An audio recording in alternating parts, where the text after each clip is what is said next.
Hi, I'm Cynthia, founder of the Brave Zone. I've been asked to facilitate a workshop at this event to help people think differently about their business and the opportunities behind this pandemic, especially in the hospitality sector. Having lived and worked through the SARS and political and economic turmoil that we experience in East Asia, I've learned that behind every crisis is an opportunity. And in this video, I want to invite you to look into the possibilities that you can leverage on in this very uncertain time. If you want me to guide you to think differently about your business and your opportunities, book a discovery call with me through my website, thebravezone.com. So, to get you started to think differently, I want to start with this question. How was your pre-COVID business model unprofitable? How much money were you losing or leaving on the table by doing business the way you did before the pandemic? Strange question, isn't it? Because nowadays, we're more influenced to think that the pandemic is making things worse. But is it? Let's take a look at the problems in the hospitality industry before the pandemic. Many brands couldn't last more than 5 years. It was an industry where you had to spend a lot on capital investment, and just when you started to make money, you had to reinvest in renovations and freshen up your concept to keep up with the competitors. And then you have guests occupying your restaurant or your cafe or your bar, and they sit there for 2 hours with 2 pints of beer, which got as warm as the seat they were sitting on. So in one night, you did 2, maybe 3 table turns.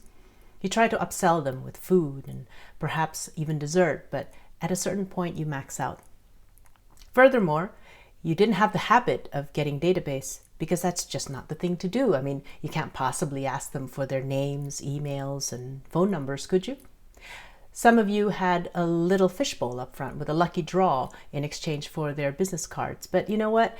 Even if they did participate, only one person from the entire group of 3 to 4 diners would drop their card. But if you think about it, you were so busy servicing guests and thinking of new marketing strategies that you never really used data to keep in touch. In fact, same people might visit your outlets and you never really remembered their names. But that might have been okay pre-pandemic because you had lots of business, lots of guests. A few impersonal touches here and there wouldn't really matter.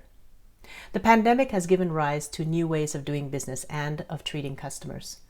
I mean, for instance, we enjoyed beer to go, where we came with our 4-pint bottle filled up and drank it at home. If you think about it, this could be more profitable than having people stay and drink. I mean, no tables to clean, no wait staff to employ, and you can do your business without having a dining space. Delis and restaurants in our area have started takeaway services and have found a huge take-up from their community, not just in the form of ready meals, but also in vegetable boxes. But what about data? With Track and Trace, you are now being trained to ask for people's data. Not to say you can go and use them for irresponsible marketing campaigns. Of course, you still have to abide by the data protection rules, but it's easy enough to add that extra question. Would you like us to put you on our mailing list to update you on new menus, and we can also deliver to your home? And if they say yes, voila, repeat order. The pandemic has given rise to events at home, such as quiz nights, wine tasting, cooking courses. A lot of creativity must go into it to make it interesting, but it can be done. And sure, you can focus on believing that many people may be sick of Zoom, but you can also focus on the many others who are not. Let's look at cooking from home, for example. Over the last few years, before COVID ever happened, we have seen a rise in meal plan subscriptions.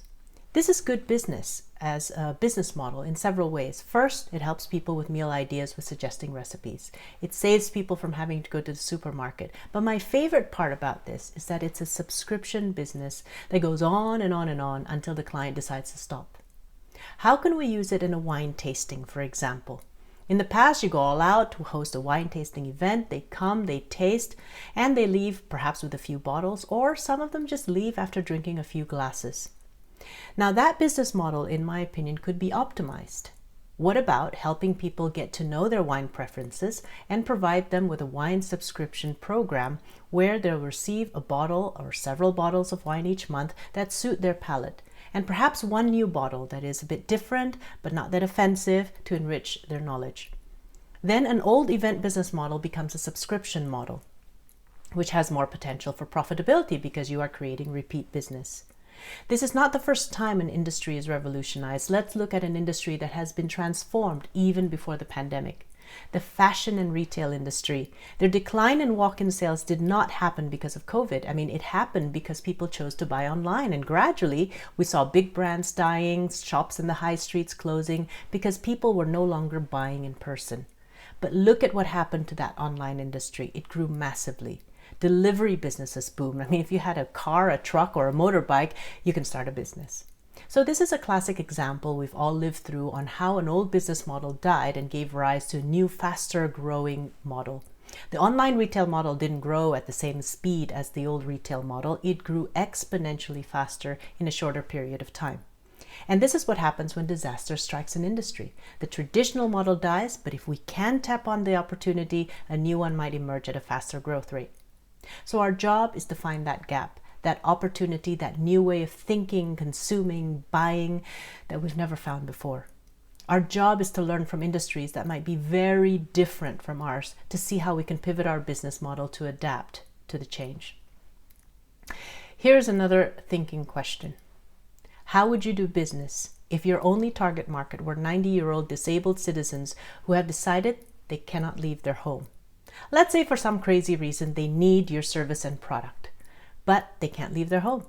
I mean, would you moan and groan that they're not allowed to leave home, or would you think of something more creatively? Remember Meals on Wheels that delivered food to senior citizens? It's been around for decades.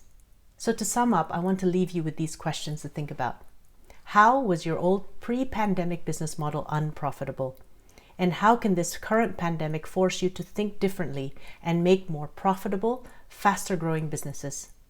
If you want some insight and guidance to think differently about yourself, your business, and the opportunities that you may not yet see, book a discovery call at thebravezone.com. Thank you.